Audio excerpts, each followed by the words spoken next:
Aujourd'hui, voyons comment poser addition et soustraction.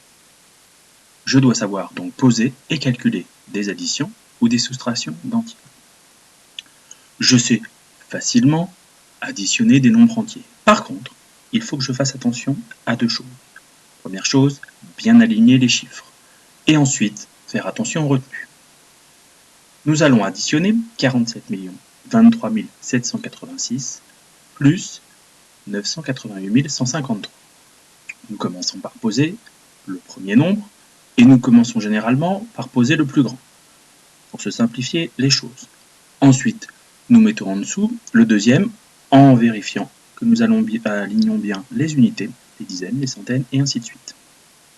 Et nous pouvons commencer le calcul. 6 plus 3, 9. 8 plus 5 est égal à 13. Je pose 3 et cela fait une retenue dans la colonne des centaines.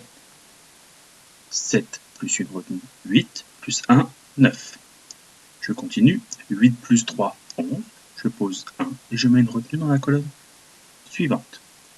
8 plus 3, 11. Je pose 1 et je retiens 1. 1 plus 9, 10. Je pose 0 et je mets une retenue. 47 plus 1, 48. Le résultat est donc 48 11 939. Maintenant, je dois poser des soustractions et les calculer. Je dois aussi faire attention à aligner les chiffres. Je dois aussi faire attention aux retenues. Et je dois surtout éviter les erreurs avec les zéros. Posons donc la soustraction de 235 470 moins 184 569.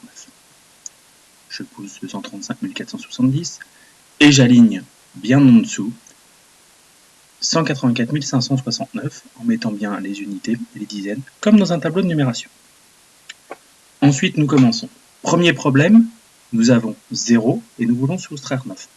Cela est possible à partir du moment où on prend une retenue. Je ne dois pas penser que ce n'est pas possible ou que cela fait 9. Attention, je prends une retenue dans les dizaines, donc je vais tout de suite la rajouter à 6. 10 moins 9, 1. On continue. 7 moins 6, 7 est égal à 0. 4 moins 5 n'est pas possible. Je vais donc prendre une retenue. 14 moins 5 est égal à 9 et je rajoute 1 dans la colonne des unités de 5 moins 5 égale 0.